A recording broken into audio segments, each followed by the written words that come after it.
여러분, 오늘 하루 주님 안에서 평안하셨습니까? 아니면 세상의 거친 물결에 휩쓸려 이리저리 떠다니셨습니까? 절망의 가장 깊은 밑바닥, 모든 것이 끝났다고 생각하는 바로 그 자리에서 어떻게 희망의 노래가 다시 시작될 수 있을까요? 오늘 우리는 자그마치 2700년 전의 기록, 이 이사야서를 통해서 그 답을, 그 길을 찾아보고자 합니다. 이 오래된 책 속에는요, 단순한 위로가 아닙니다. 찢겨진 슬픔을 넘어 영광으로 향하는 구체적인 길, 아주 선명한 로드맵이 담겨 있습니다. 자, 지금부터 그 거룩한 여정을 한 걸음 한 걸음 함께 따라가 보겠습니다. 자, 20분의 긴 영적 여정을 떠나기 전에 오늘 하나님께서 우리에게 주시는 그 생명의 음성, 그 뼈대부터 먼저 짚어드립니다. 첫째, 모든 것을 잃어버린 도시를 향한 절박한 외침에서 시작합니다. 예루살렘이여 깨어나라. 그리고 둘째, 역사의 물줄기를 바꿀 한 미스테리한 인물, 고난받는 종이 등장합니다. 셋째, 그의 희생을 통해 약속되는 눈부신 회복을 보게 될 것이고, 마지막으로 바로 오늘을 살아가는 우리 모두를 향한 거절할 수 없는 위대한 초대로 이 말씀은 마무리됩니다. 자, 첫 번째 장입니다. 상상해 보십시오. 모든 것이 무너져 내린 폐허, 잿더미 속입니다. 희망이라고는 1도 찾아볼 수 없는 깊은 슬픔과 고통의 현장, 바로 그곳에서 이 모든 이야기는 시작됩니다. 당시의 예루살렘은요, 그냥 좀 어려운 상태가 아니었습니다. 성경은 그 상태를 주의 진노의 잔을 마셨다라고 표현합니다. 이건 그냥 비유가 아니에요. 하나님의 심판과 버림받음의 무게를 남김없이 그 쓰디쓴 잔을 마지막 한 방울까지 다 마셔버린 완전히 황폐해진 영적 상태를 말하는 겁니다. 그런데 바로 이 구절, 여기가 기가 막힌 반전의 시작점입니다. 가장 깊은 절망의 바닥, 더 이상 내려갈 곳도 없는 그곳을 향해 하늘로부터 음성이 들려옵니다.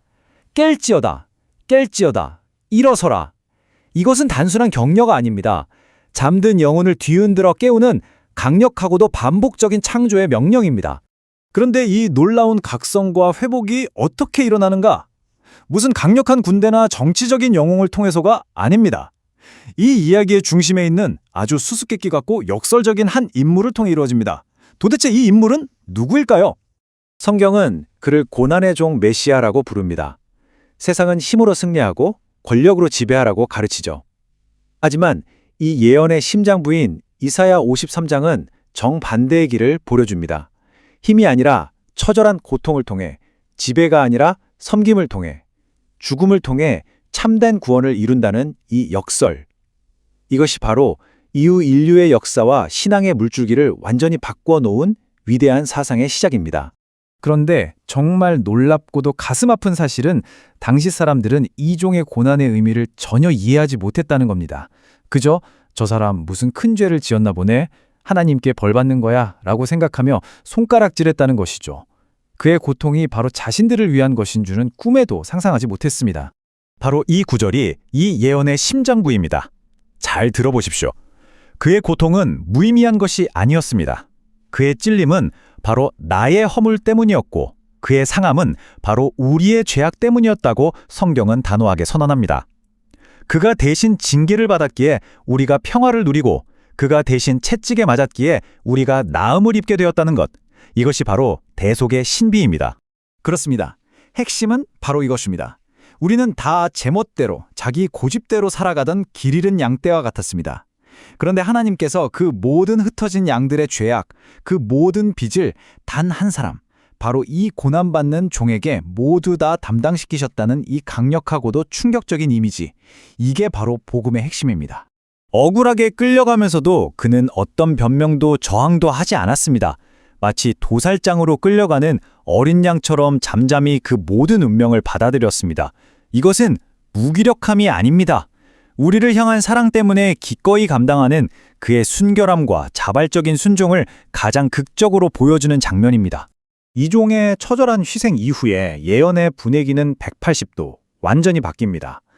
칠흑 같던 고난의 밤이 지나고 눈부신 승리의 아침이 밝아옵니다. 자, 이 영광스러운 회복이 어떻게 전개되는지 한번 보시죠. 그 변화의 대조가 얼마나 뚜렷한지 보십시오. 진노의 잔을 마시고 버려졌던 그 황폐한 도시가 이제는 보석으로 단장한 신부처럼 회복되고 번영하는 새 예루살렘이 됩니다. 아이를 낳지 못해 수치를 당하던 여인이 이제는 누구보다 많은 자녀를 둔 기쁨의 어머니가 될 것이라고 이사야 54장은 약속합니다. 이것은 완전한 역전, 완전한 회복, 모든 수치가 영광으로 바뀌는 기적입니다. 사랑하는 여러분, 이 약속된 회복의 기쁨을 이 구절보다 더 생생하게 노래할 수 있을까요? 상상해 보십시오. 저 멀리 산등성이를 넘어 흙먼지를 날리며 달려오는 전령의 힘찬 발걸음을, 그의 입에서 터져나오는 외침, 해방이다! 구원이다! 너의 하나님이 다스리신다! 이 소식을 듣는 자의 심장이 어찌 뛰지 않을 수 있겠습니까? 그리고 이 모든 예언의 절정은 어떤 특별한 사람들만을 위한 배타적인 승리가 아닙니다. 자격 없는 모든 자들을 향해 활짝 열려있는 광범위하고도 무조건적인 초대로 끝을 맺습니다. 이것이야말로 성경 전체에서 가장 강력하고 은혜로운 초대장 중 하나입니다. 목마른 자는 다 오라, 돈 없는 자도 오라. 세상은 무언가를 얻으려면 대가를 치러야 한다고 말하지만 하나님은 말씀하십니다. 와서 그냥 받으라고. 돈 없이, 값 없이 최고의 포도주와 젖을 마음껏 누리라고 말입니다. 이 구원의 은혜는 우리의 신분이나 자격과 전혀 상관없이 거저 주어지는 선물이라는 것을 강조하는 것입니다. 이 위대한 초대에 응답하는 자에게는요, 그저 잠깐의 기쁨이 아니라 놀라운 약속들이 주어집니다.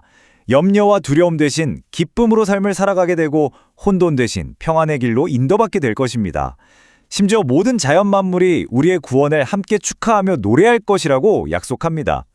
그리고 가장 중요한 것, 결코 깨어지지 않을 영원한 관계, 영원한 언약 안으로 들어오게 되는 것입니다. 그렇습니다. 이것이 바로 이사야 51장부터 55장까지 흐르는 거대한 메시지의 줄기입니다. 한 희생적인 종의 고난을 통해 절망의 백성이 희망을 노래하게 되는 위대한 여정, 그리고 이 여정은 2700년이 지난 오늘 우리에게 여전히 살아있는 질문을 던집니다. 우리의 얄팍한 믿음도 매일의 훈련이 필요하듯 여러분의 미래를 준비하는 과정에도 올바른 멘토와 훈련이 필요합니다. 20분의 긴 시간 끝까지 말씀 앞에 머무는 여러분을 진심으로 축복합니다. 혼자 고민하지 마시고 가까운 교회에 참석하거나 목사님과 오셈 선교사에게 상담하세요. 오늘 말씀이 도움되셨다면 오셈 클래스 한국어 구독, 좋아요, 알림 설정 잊지 마시고요. 멤버십 가입을 통해 더 깊은 훈련에도 동참해주세요. 여러분의 앞길에 주님의 은혜와 합격의 영광이 불기둥처럼 함께하기를 축원합니다. 지금까지 오셈 클래스 한국어였습니다.